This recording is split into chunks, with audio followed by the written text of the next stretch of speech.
Hi welcome to our channel. Hindu మత పురాణాలలో అత్యంత ప్రసిద్ధమైన పాత్రలలో హనుమంతుని పేరు ఒకటి. తన భక్తి శ్రద్ధలతో రాముని గుండెలలో దాచుకున్న మహానుభావుడు హనుమంతుడు. నిజం చెప్పాలంటే రాముడు లంకను గెలిచి సీతాదేవిని ఇంటికి తీసుకుని రావడానికి హనుమంతుడే ప్రధాన కారణం. ఎందుకంటే తన వానర సైన్యంతో రామునికి అండగా నిలిచి యుద్ధాన్ని గెలవడానికి హనుమంతుడు తన ప్రాణాలకు సైతం తెగించి పోరాడి తన భక్తిని చాటుకున్నాడు. ఇలా ఎప్పుడు రాముడు పక్కనే ఉంటూ ఎలాంటి సమస్య రాకుండా చూసుకునే హనుమంతుడు ఒక చిన్న పొరపాటు వల్ల రాముడి చావుకి కారణమయ్యాడని మీకు తెలుసా? అసలు హనుమంతుడు చేసిన పొరపాటు ఏమిటి అనే విషయాలు ఈరోజు టాపిక్లో మనం తెలుసుకుందాం. పురాణాల ప్రకారం రావణుడి సంహారం తర్వాత ఒకరోజు రాముడు సింహాసనం అధిష్ఠించి ఉండగా పొరపాటున అతడి ఉంగరం జారి కింద పడిపోయింది. అయితే ఆ ఉంగరం భూమి మీద పడడంతో అక్కడే ఉన్న ఒక సన్నటి చిల్లు ద్వారా భూమి లోపలికి వెళ్ళిపోయింది. అది చూసి రాముడు తన నమ్మిన బంటు అయిన హనుమంతుడితో, హనుమ, నా ఉంగరం పడిపోయింది, వెతికి తీసుకురా అని చెప్తాడు. అందుకు సరే అని బదులిస్తూ హనుమంతుడు బయలుదేరాడు.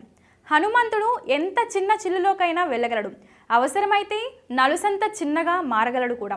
అనుకుంటే మేరు పర్వతమంత పెద్దగా కూడా ఎదగగలడు. రాముని ఆజ్ఞ విని హనుమంతుడు వెంటనే నలుసంత చిన్నగా మారిపోయి ఆ చిన్న రంధ్రంలో నుంచి దూసుకుపోయాడు. పోయి తిన్నగా పాతాళ లోకంలో పడ్డాడు.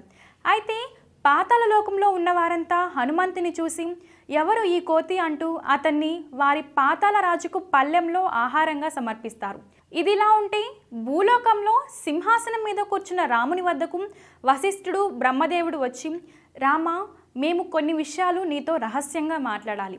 మనము మాట్లాడుకునేవి ఎవ్వరూ వినకూడదు, మధ్యలో భంగం కూడా కలిగించకూడదు. ఎవరైనా ఆటంకం కలిగిస్తే వారిని చంపేయాలి అని చెప్తారు. అందుకు శ్రీరాముడు కూడా సరేనని ద్వారం కాపలా కాయడానికి హనుమంతుడు లేకపోవడంతో రాముడు లక్ష్మణుణ్ణి పిలిపించి అతడిని గుమ్మం వద్ద కాపలాగా నిలబెట్టి ఎవరిని లోనికి రానివ్వద్దని ఆజ్ఞాపించాడు. అయితే లక్ష్మణుడు ద్వారానికి కాపలా కాస్తుండగా విశ్వామిత్ర మహర్షి వచ్చి, నేను వెంటనే రాముణ్ణి చూడాలి, ఇది చాలా ముఖ్యం, రాముడెక్కడా అంటూ లోపలికి వెళ్ళడానికి ప్రయత్నిస్తాడు. కానీ లక్ష్మణుడు మాత్రం విశ్వామిత్రుడి మాట వినకుండా లోపలికి వెళ్ళనిచ్చే సమస్య లేదు అంటూ కళాఖండిగా చెప్పేస్తాడు.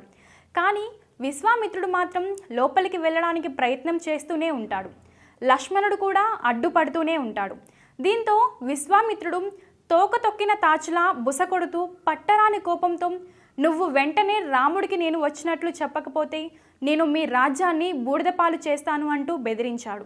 విశ్వామిత్రుడి మాటకి ఆలోచనలో పడ్డ లక్ష్మణుడు, లోనికి వెళ్తే నేను చేస్తాను, వెళ్ళకపోతే రాజ్యమే బూడిదవుతుంది, నాకన్నా రాజ్యాన్ని కాపాడుకోవడం ముఖ్యం కాబట్టి నేను చావడమే మేలు అని అనుకొని లోనికి వెళ్ళి విశ్వామిత్రుడు వచ్చిన సంగతి రాముడికి చెప్తాడు. అప్పుడు రాముడు పంపమనగా విశ్వామిత్రుడు లోనికి ప్రవేశించాడు. అప్పటికే వశిష్ఠుడు, బ్రహ్మదేవులతో జరుపుతున్న రహస్య సమావేశం అయిపోయింది. రామ, నీవు ఈ భూలోకంలో చేయవలసిన పని అంతా పూర్తయింది. నీవు ఇక ఈ మానవాతారం చాలించి మళ్ళీ దేవతల్లో చేరవలసిన సమయం వచ్చింది.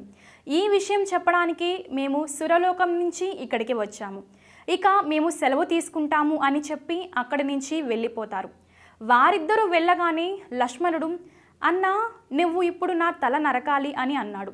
అందుకు శ్రీరాముడు, లక్ష్మణ, నీ తప్పు ఏమీ లేకుండా నీ తల నరకడం దేనికి? బ్రహ్మ వశిష్ఠుల వారు వచ్చిన పని ఎప్పుడో పూర్తయిందని అన్నాడు. కానీ లక్ష్మణుడు మాత్రం వినకుండా, నువ్వు ఇప్పుడు నన్ను శిక్షించకపోతే నన్ను నేనే శిక్షించుకుంటాను అని సరయూ నదికి వెళ్ళి మునిగి కనిపించకుండా అంతర్ధానం అయ్యాడు. ఇక లక్ష్మణుడు ఆదిశేషుని అవతారం. తన దేహం చాలించవలసిన సమయం వచ్చిందని తనకి తెలుసు. అలా లక్ష్మణుడు దేహత్యాగం చేసిన తర్వాత శ్రీరాముల వారు లవకుశులకు పట్టాభిషేకం చేయడానికి కావలసిన ఏర్పాట్లన్నీ చేయమని విభీషణుడికి, సుగ్రీవుడికి చెప్పి తను కూడా సరయూ నదికి పోయి తన మానవాతారాన్ని చాలించాడు. ఇదిలా ఉంటే పాతాళంలో రాక్షసరాజు పల్లెంలో ఉన్న హనుమంతుడు రామ రామ అని జపం చేస్తూ ఉంటాడు.